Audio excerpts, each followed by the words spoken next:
So good morning, everyone. This morning we're looking at marketing because last week we were exploring our financial targets to look at, well, what are we projecting for the year ahead? Because we're now in December 2023, and what are we going to be projecting out in 2024 as far as our financial targets? Because it'll play a huge part in how we invest in our marketing. And it's so important that we get all our information clear before we actually get out to selling. And a lot of people think that selling is marketing and marketing is selling, and they're so different, because marketing is more about that brain part of thinking through how you're going to sell. And so it's anticipating what your customers are going to be doing, identifying what their needs are, and delivering them to them profitably. So it's really important you start thinking about what is in your head when it comes to these financial projections, because the marketing makes it happen. So we need to be clear about that. Marketing makes those financial targets happen. Without having marketing that then shapes into sales techniques, you won't hit your financial targets. And so I'd really be interested in what your financial targets are for next year. So Lynn, over to you. Just throw a number in the air. An annual 2024 number in the air. 50,000. What was that? 50,000. 50,000. Okay. So write that number down somewhere, because we're going to be coming back to it. Okay, Beth, we're coming to you. Just grab a number. Well, for the Bridgend office, we're looking to do 2 million. 2 million. Okay, that's wonderful. So, Sarah, what's your number? Ours is 150,000 for our target next year. Okay, 150. And Ellen? Hello.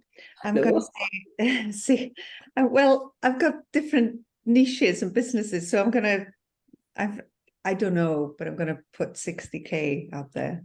Okay, so we've got this. So you've got your numbers. So I'd like you to get a sheet of A4 paper, because developing a marketing strategy is far easier than you probably think it is.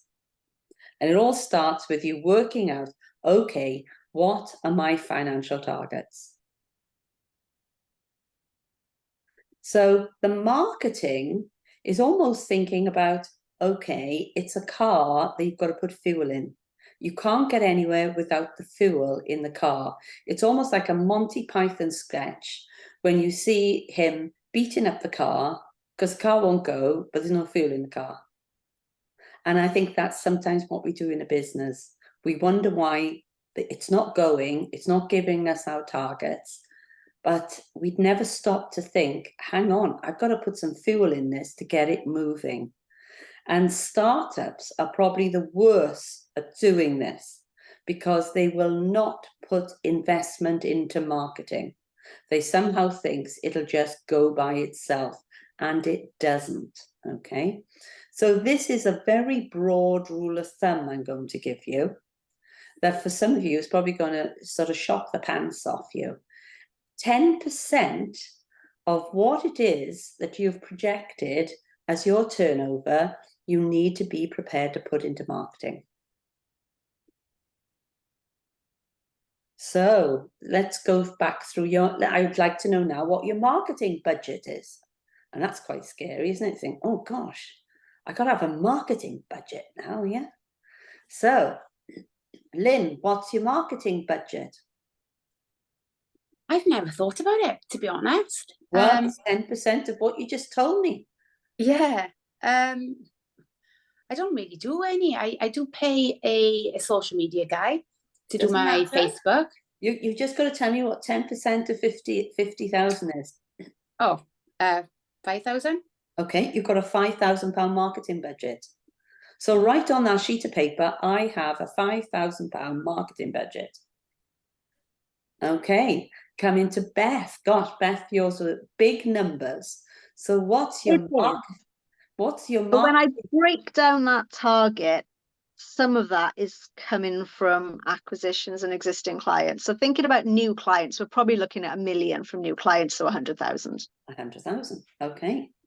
Doesn't this make you feel better and think, oh, somebody's got a bigger budget than me? They've got more money. Yeah. So, Sarah, what's your marketing budget? So I got 15,000, haven't I, if it's 10%? Yeah, 15,000. Okay. Ellen, and what's your marketing budget? 6,000. Okay. So now you can write on a sheet of paper, I have a marketing budget of whatever it is, yeah? And this is where the magic happens. Now you have a budget, yeah? You have to choose what marketing actions will give you that tenfold return. And you only invest in those things that is going to create that pie for you. So imagine now you've got this pie. So Lynn's got this pie that's 50,000, yeah? Mm. That's what she's got coming in. And she's going to immediately take a slice out of that. There's 10%, there's 5,000, yeah? So in reality, yeah, you've got 50,000 coming in, but you know you've got a £5,000 spend, okay? Mhm. But that £5,000 spend actually creates the 50,000. Yeah, is this making Yeah. sense? Yeah. And you only spend on things that you know will actually give you that complete pie. Yeah. So if you think of, okay, I've got this complete pie now of 50,000, we'll use Lynn as an example. And then thinking of that pie, of where that money will come in from to put that 50,000 pie together. Yeah. So you then become so crystal clear about, okay, what's bringing me in what from doing what actions? And then you start measuring it. So say, for example, I had a guy working in the office with me and I set aside out of my marketing budget £1,000 for him to sit down and SEO anything that went in and out of the business. And I measured what it is that he did, yeah? And I can tell you quite categorically, he never earned me a penny. And I measured it. So because I was measuring it, I could take action sooner rather than later, because that investment that was just dribbling away wasn't bringing in any results, yeah? So I had to choose and these are tactics. So you're choosing tactics. So it could be that your tactic for 2024 might be a mixture of networking. And then again, if you're going to invest in networking, is setting yourself, is looking at that pie and saying, what part of this 50,000 is actually down to networking? And if I'm going to a network, how can I make sure that what I'm investing in that, doing that networking, it is actually showing up in my pie? So you become far more critical of, say, what network and events you go to and how you network. So you become far more conscious about it, because so many people will go to a networking event and they just fade into the background. And it's like as though they've stepped into la la land and all they're there for is a cup of tea, have some conversations, but they never actually ask for business. And sometimes, I'm watching them and I'm thinking, what are you doing here? What are you doing here? And so it's really interesting when you start thinking about, okay, if I'm putting, say, for example, £1,000 into networking, I've got to make sure I get 10,000 back. Wow, that creates a different agenda of going to a networking meeting. You then start actively looking at the people in the room, identifying who could be your potential customers, and you will follow through, making sure that that investment you made in time in that meeting is then translated into money. So when you start thinking about how you're going to then invest your budget, it's then becoming super critical about what you invest in. And I've worked with lots of clients who have brought in so-called marketing experts.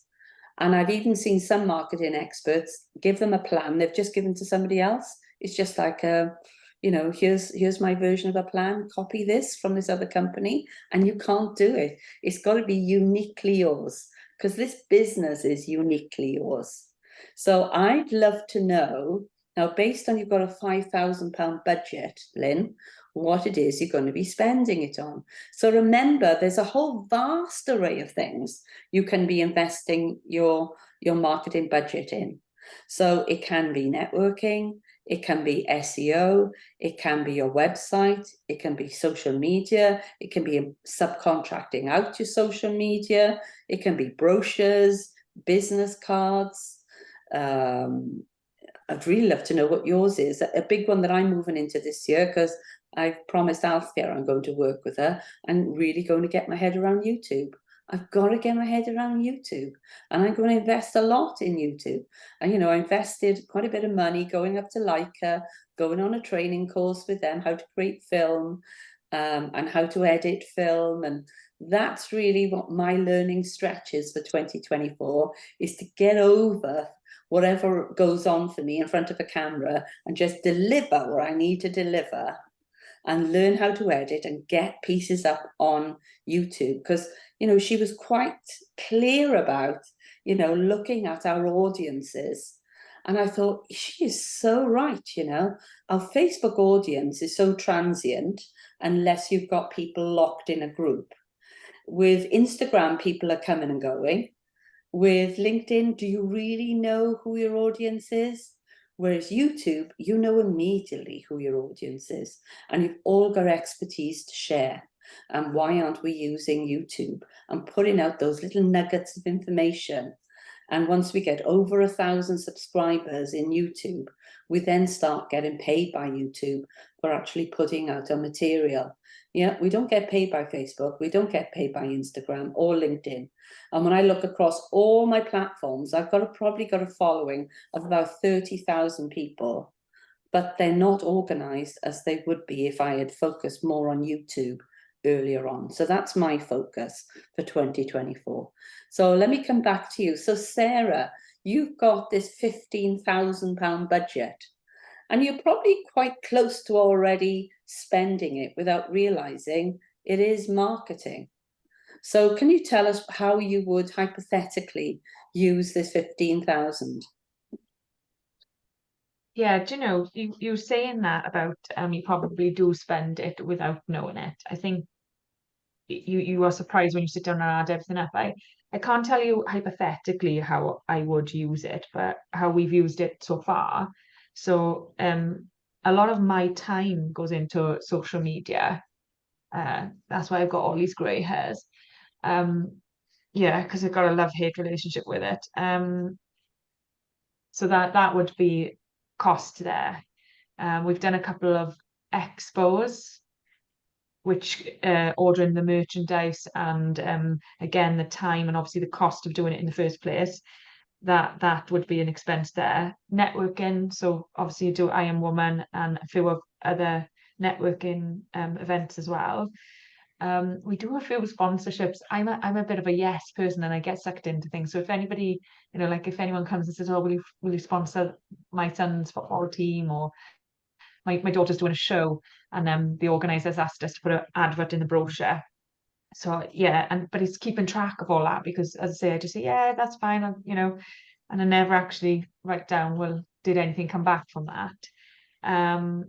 Yeah, so that's what I've got on my list. That's what we're currently doing. So I do think I need to look at which things bring in, as you say, the return, to focus on those for my £15,000 next year, which sounds scary. It's really interesting. It's almost like, let's stop at this crossroads and ask why we're doing perhaps what we've done. Yeah. Have I ever measured it? Have I, used that data in any way? So if you are, for example, sponsoring a football team, it's a matter of, well, are you going to be given any kind of data that you can follow up on for the people whose sons are wearing your t-shirts actually know who you are and what you do, as opposed to all these shirts running around on a field? And is it really showing up in your bank as far as a result?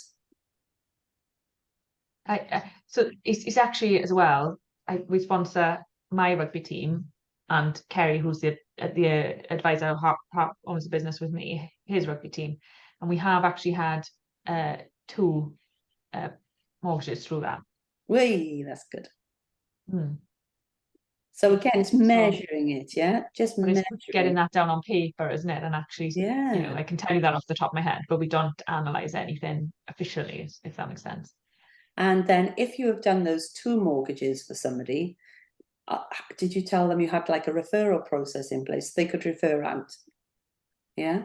Mm-hmm. So Yeah. it'd be really interesting for you to, before you move into 2024, to think about, okay, what have we invested so far? And what results have we yielded from it? So going forward, which are going to be the best ideas to back going into the new year? And remember to cost in your time going to events, your time doing the social media. You know, just because you're doing it instead of subbing it out doesn't mean it shouldn't be costed, because it should be costed. Yeah. Ideal. Fantastic. Thank you for sharing. So Beth, share with us some of your marketing approaches now for 2024. Well, as you know, marketing in our industry is really, really hard. So the most marketing is just done by me getting out there talking to people. So the main cost is my time. Yeah. And it does work, because most of the referrals we get are from people I've been out and met. We're now looking to expand beyond South Wales and into the West Country. So I think next year I'm going to spend a lot of time at networking events the other side of the bridge. Yeah. Try and build that network there. So that is going to be the main cost. There is very much my time more than anything else. And what about something like YouTube for your industry?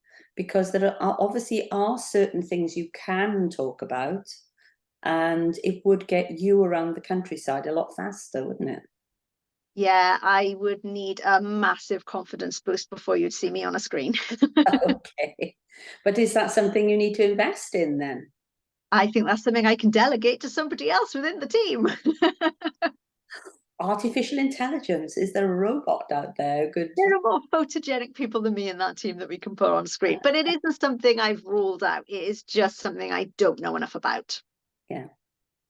So that's wonderful. So how will you, so you've obviously got £100,000 budget, but how will you break that down, do you think, in order to then measure the results and make sure, because it's one thing being like a one-man band and developing business, but when you're developing a business of that size and scope, it almost is beyond you, isn't it?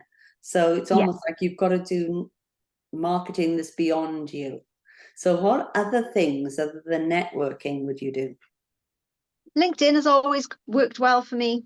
Again, that's time rather than money, but I've always got a lot of leads, a lot of useful contacts, and had really good discussions with people from LinkedIn. I've done sponsorship of teams and events before. Can't say I got a lot back necessarily that I knew of. So nobody's come to me and said, oh, I saw your name on that poster, on that flyer. This is why I've come to you. They may have come to me for that reason. It just didn't come up in the conversation. But I can't say I'd necessarily go far down that route again. Never really looked much at print marketing. I've been in VL Life a few times. Don't know whether or not any of the people that have come to me are off the back of that, because I'm not asked. But yeah, it's very much for the most part me getting out there and just talking. What about website? We've got a website, which isn't specific to the Bridgend branch. It's specific to the country's operation, which is very, very good. I need to promote that a bit more by putting it in things like my footer on the email, footer in LinkedIn, things like that. It's there and it's good. It doesn't need any work on it. What about you blogging then? Because if you're writing articles for LinkedIn, Are you blogging and then putting those up on the website and picking out all the keywords? The next thing I'm actually looking to do is I'm doing a project with a company that work with the crew on super yachts. And they've actually invited me to write blogs to put on their website, not ours, but on theirs. So I'm reaching a whole new market. It's not people coming to the company already. So that's the big thing for 2024. Again, that's my time, not really cost. It's not going to cost me anything to put it up there. It's just a case of sitting down and writing the things. Right. But remember, your time is a cost. Mm. Yeah. So that needs to go in the marketing budget as well. Yeah. Well, yeah, because time I spend doing this is time I'm not sitting with clients. So Right. Yeah. So it'd be interesting to see what that full marketing plan could look like for you if we start doing things that are beyond Beth. Yeah. Yeah. Which That I need to go do. out there even when you're sleeping or if you're on holidays and all that kind of, it still happens. But it's such a big responsibility, isn't it? Knowing you've got this £100,000 budget that you're in control of making happen. Yeah. Right, Ellen, over to you then. So what does your marketing budget now look like and how is it translating into a plan? Well, YouTube, like yourself, definitely want to get into that. Do some research, first of all, seeing what other menopause coaches are putting out there on YouTube, and then just start, really. I Am Woman, continuing with I Am Woman, definitely. I haven't looked into other network groups out there. Should I be, involving myself more into networking like that as well? I am using Facebook regarding I'm a member of a women through the medium of Welsh, a women's group in Facebook, where there's 14,000 members. So I do post in that every now and again. I've had a lot of clients from that. Doing talks. So I've started posting back into my LinkedIn. I want to do more corporate talks and stuff. So using LinkedIn for that, I think, making connections. I am a member of DNA Definitive also with Dr. Paul Thomas. So he gives me work and I'm having coaching work with Lloyds Bank. So meeting up with him as well and explaining my niche better to him about what I'm looking for. And then Instagram, I have recently, I love Instagram, use it a lot.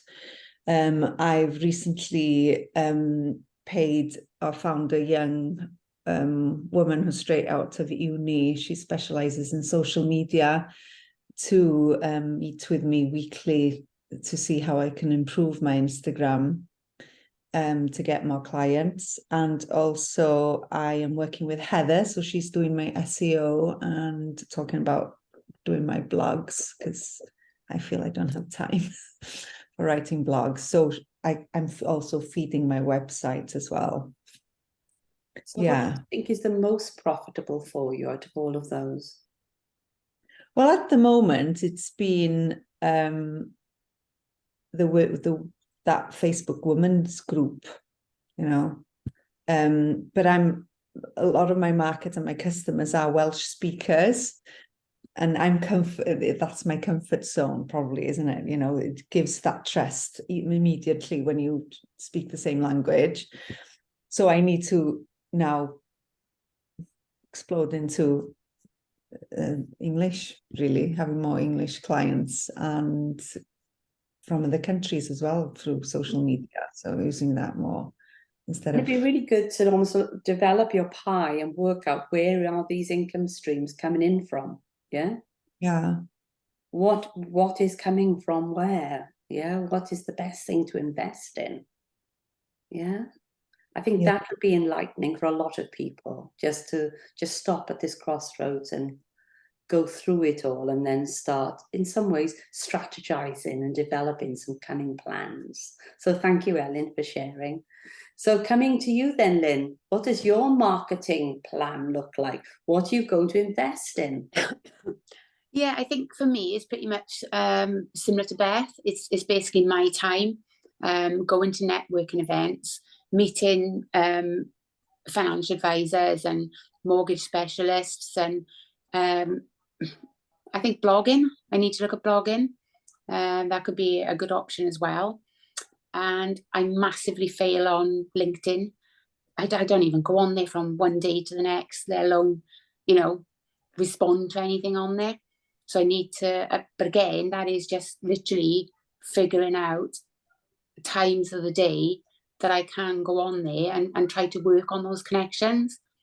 For instance, I had a bloke message me about a week ago wanting to connect, and he was a mortgage specialist. And I thought, oh, because it'd flash up on my phone, but I can't read all the messages on there. So while I was at the school gate, it was like, oh, right, yeah, I'll connect with him now when I go back and say, you know, do you fancy meeting up for a coffee? And I never got around to it. So, yeah, I think it's definitely time for me, is putting in the effort. So it is all about networking and meeting people.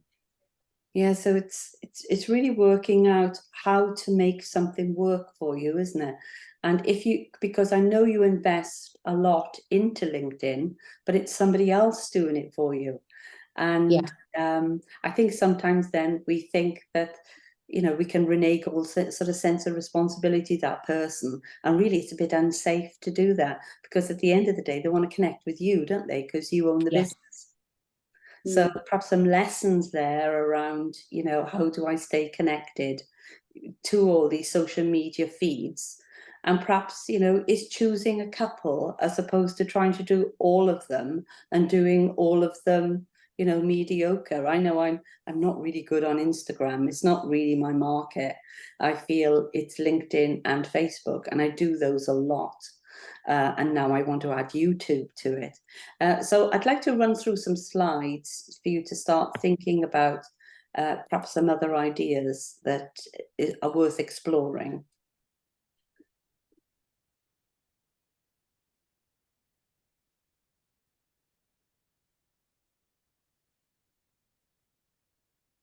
So I'd like you to start thinking about you as your brand. And what do you need to say about your brand? You know, if you were to put a paragraph together, what is this paragraph going to read when it comes to the power of your brand?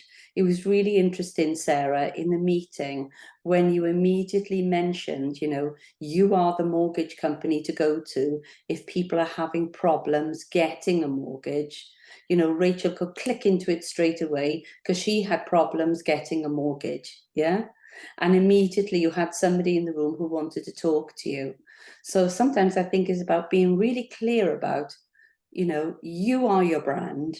And do you know enough about how to put this brand over so that the people in the room that you're talking to immediately get what you're about and immediately can assess if you were the person who can solve their problems?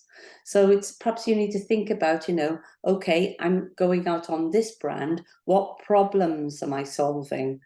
When somebody hears something and is driven to me, what are they most likely to hear that drives them to me? What's their goals and ambitions? Moving on. And then start thinking about, you know, the whole aspect of marketing. You know, what is it that you still need to explore within this marketing arena before you start selling? Because it is all about this identifying what your customers need. Do you know who your customers are, and do you know what their needs are? And a lot of companies I work with, all they are doing is serving an existing market. 90% of their business sometimes comes from repeat business.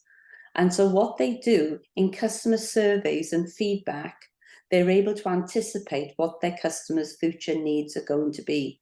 And it was quite interesting, you know, because I've worked for some of the big companies like Go, Compare, Confused, Compare, and they gather so much data online that gives them the information where they can start anticipating what their clients' needs are going to be or are that they're not treating now. And then start thinking about how you can deliver this product, this solution to them in a really imaginative way, profitably. Because I see so many people out there running a business and they're not making any money. So start, thinking about this whole field of marketing and what is there that perhaps could help you, use your time more efficiently, use IT more efficiently, use artificial intelligence easier for yourself, and start thinking about, what are the options that you could use in order to get your spend going further. So I'm going to come off this. We might go into some wacky stuff otherwise. So I'd like to know if you were to pick one new innovative piece for you that's going to really stretch you and your business, that you might need some training on, but it's actually going to take you quite deeply into a sector that could be highly profitable for you. What kind of technique would you like to employ? Like I've mentioned, I'm really interested now in driving forward on YouTube, learning more about how to put these films together, putting out weekly pieces of film and building an audience there and measuring it. The thing I like about a LinkedIn as well, you can measure everything. You can measure your profile views. You can measure how many people have been interested in your post, how many people have commented on your post. So for me, it is about, I want to do things I can measure that I know have a result and that can lift my brand presence and create a following. So I'm choosing to invest in YouTube in 2024, as well as, camera, software, all that kind of stuff. Yes, I have to make an investment, and yes, I'll be measuring the return. So I'd love to know what yours are. So I'll come to you first, Lynn. So what are you going to invest in 2024 that's going to be a real stretch for you? I think LinkedIn and blogging. Right. I need to have somebody show me exactly how LinkedIn works. I wouldn't even know how to go on there to change anything on my profile that's already there. I don't even know my password for it. I didn't set up any of it. So yeah, I think I need to invest in somebody to sit down and go through LinkedIn with me, but also blogging, because it's all very well to understand LinkedIn, but if I'm still not putting anything out there that people can respond to, then it isn't going to work. So yeah, I think LinkedIn and blogging. So find an expert in both. We've got Heather Prothero, who's the sister of Lorna, who's part of Iron Woman, and she specialises in blogging. So perhaps she could be a help to you. Just jot her name down. And LinkedIn, I think we had somebody speak to us about LinkedIn come in. Plus, we'll have somebody to come back and do a LinkedIn session for us. So I think Rachel Bedgood did some, didn't she, about her profile and updating it to target specific industries. And she's so inspiring because, this is her first year of doing LinkedIn. She set a financial target and she's well on track for this target. And she used Salesforce. So she uses quite an automated system. So it might be well worth your while just having a coffee with Rachel and say, hey, how did you do it? Yeah. Yeah, she's given us the profile layout. Did you get a copy of those? Were you on the session with her? I think I did, yeah. There we go. So again, don't reinvent the wheel. She's already given you a proven method there. So I'd look back on it and start, getting the confidence to go into LinkedIn. I can remember when I first did Facebook, I thought it can't be real social media to do with business if I'm doing it in my pajamas. That's the rationale I had when it first came out. Because I thought, wouldn't it be great when we launched Iron Woman 12 years ago, when we launched, we could have 100 people part of an Iron Woman group. And we ended up with over 1,000, which is really great. But I never took it seriously. I thought, I'm in my pajamas doing it, so it can't be serious stuff, And I would only do it in my pajamas because I thought, I don't want to be too techie, So that was 12 years ago. Yeah, I know how you feel when you're doing something you're not confident in, but the more you do it, the more confident you'll get. So well done, Lynn. So over to you, Sarah. What are you going to do to stretch yourself in 2024? Well, I'm really upset because Lynn went first because she stole what I was going to say. No, obviously we're in similar sectors. Something we could look at together then. Yeah. I know. Well, So a lot we do mortgages for people who are self-employed and limited company directors is a sort of specialism. And if you think about where those people are going to be, they're not going to be on Facebook, they're going to be on LinkedIn, and I am terrible with LinkedIn. I think I joined just after Rachel did a full hour LinkedIn training session, so I think I haven't benefited from that one. But I'm trying at the minute to do my best with it, but I find it quite hard to use. It's not as easy as sort of the Instagram, like you mentioned, Ellen. So yeah, that's where I want to really sort of build my knowledge and confidence in is LinkedIn. And it's quite interesting, you know, how Rachel uses LinkedIn because she doesn't blog. Yeah.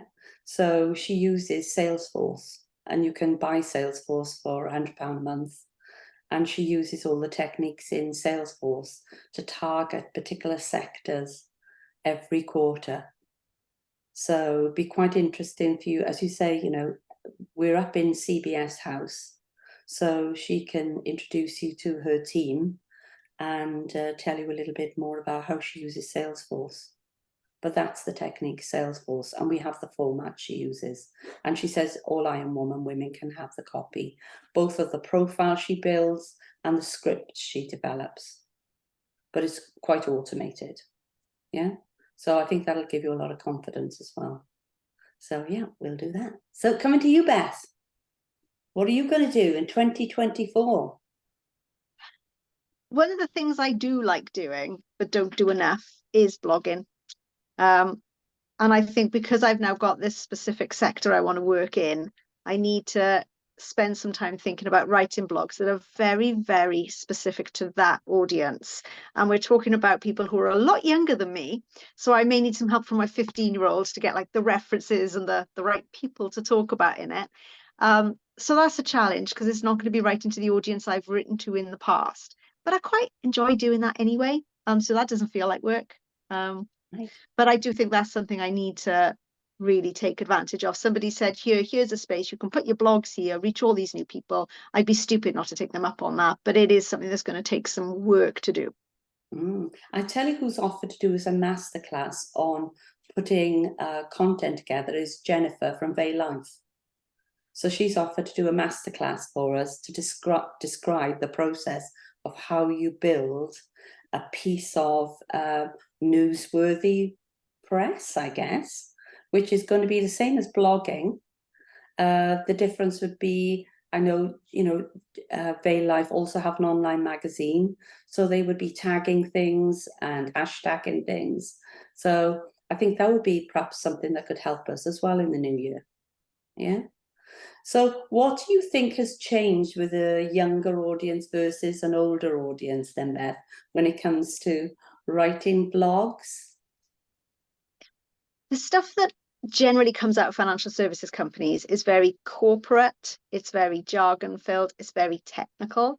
And young people do not respond to that, I don't think. I think you've got to grab their attention in a different way, and you've got to speak to them about things that they genuinely feel connected to. So I think I can't take the things we've used in the past for a much older audience and just say, here you go, read this, because I just don't think it's going to grab their attention. They'll get 2 lines in and be bored. So I think it's very, very different to writing to my normal audience. And I've got to get my head a little bit around what are their interests, what is going to get their attention. And I've started speaking to the right people to get my head around their lifestyle and what they're interested in. So there's a lot more research to do really before I make a start. Would there be any, would it help if you contacted perhaps a business school where they have students there doing projects where they're looking for research ideas? Could you approach somebody where students might want to do a bit of research on that? Maybe, especially because I'm looking to go into universities and do work with universities anyway. So it could all tie in. Yeah. Because it could be there, you know, they're desperately looking for ideas to start exploring of, you know, and data gathering, and perhaps have a word with Sarah. One of the things I'm going to do, if I can find the name of the software, there's something called Mentimeter. So I'm going to do a presentation and I'm going to do it using this software, Mentimeter. So you can actually, the participants in the presentation log in at the start and they can interact with you during the course of your presentation. So you can ask questions, they can respond, and you can collect data from your participants whilst you're actually going through that presentation. So at the end, you've got real data to go on. So that's something I'm going to try as well. I'm going to get my head around the software, and I'm not that good with technology. It's going to be a bit of a leap for me, but that's something I want to try using as well. And perhaps ask Sarah Boatman about it. Yes, of course. And of course, there might be data already available to you that perhaps you haven't tapped into. Perhaps somebody else has already collected this data. Yeah, this is where I've only been at this for a week so far, so it's very early days on this project. So I'm sure there's an awful lot out there. I've just got to sit down and get my head around it all. Yeah. And, it's really quite interesting, people have an idea of, yes, they've got to do marketing. And I can remember one of the biggest lessons I ever learned. I was in a washing machine manufacturing company, and they developed this amazing washing machine. And the marketing team came in and they said, oh, we need a budget to market because we want to sell, say, for example, 500,000 washing machines. Yeah. So I said to the operations guy, can you make 500,000 washing machines? And they said no. So it's really interesting as well to, we do need to join up the thinking, because we can go nuts marketing out there, throwing loads of money at it, but then we can't deliver. So it's really important as well, whatever we're marketing, we can deliver. And so, yeah, we reduced the marketing guy's budget because they couldn't make the machines. Anyway, so where is Ellen gone? Is Ellen still there? Has Ellen jumped out? She She just just put in sent a a message message. for a go. Yeah. All right, just to go. There we go. So I'd like your little light bulbs of learning before we sign off. So what have you learned that could be from one another, could be from ideas we've shared, that you're going to implement now in 2024, or just explore further? So I'll come to you first, Lynn. What have you learned, your light bulb of learning from this morning? Just that I need to concentrate on my marketing. I never have. I haven't since I started 5 years ago. So probably quite lucky that I'm still here. So yeah, definitely I need to concentrate on my marketing. Right. And the first step, what are you going to do? Probably contact Heather, ask about blogging, Yeah. and then, because I was going to say, have a chat to Rachel as well about LinkedIn. But again, because that event is on Tuesday, I would need to leave by about 1:45 for the school run. And I'm like, everything, some things just, the school runs just get in the way of meetings and things. Don't worry, she's flexible, and at least engage with them, get a date in the diary with her as well. Yeah. What about you, Sarah? Light bulb of learning. I think my light bulb was when you said about the 10% of what you want to bring into the business, because I panic, I don't like taking risks. So when I do spend the money, I'm like, oh, watch what we're spending. But I think actually you have to invest to get a return and bring that in. So I think that's one. And it's just been a reminder of all of the things that I need and want to do, like I said, about the LinkedIn stuff, and tracking what we've invested in to see what it brings in, and then allowing us then to really push what's going to work out for us. Fantastic, thank you. Over to you, Beth. Light bulb of learning. That I need to put the time aside to do this. Yeah. I think when I'm sorting my diary out at the start of the week, I need to make sure I've put aside enough time, not just for going to events, it's also the following up with the people afterwards. It's sitting down, writing the blogs, is spending the time going on LinkedIn and finding the connections. I don't think I put enough time aside in the week to do it. I probably need to allow a day a week at least, and I don't at the moment. Well, thank you all for being so honest and generous with your ideas. We've got to that time of the day where we're signing off, and we're going back to Mondays next week. So perhaps you could pencil that in your diary from 11 till 12. So look forward to seeing you at our Iron Woman Hour next week, and also then our live event on the 12th of December. Come along and have a mince pie and learn lots and lots and lots about visualizing and achieving your goals in 2024. So have a great week, everyone, and look forward to connecting with you soon. Okay, bye now. Bye-bye.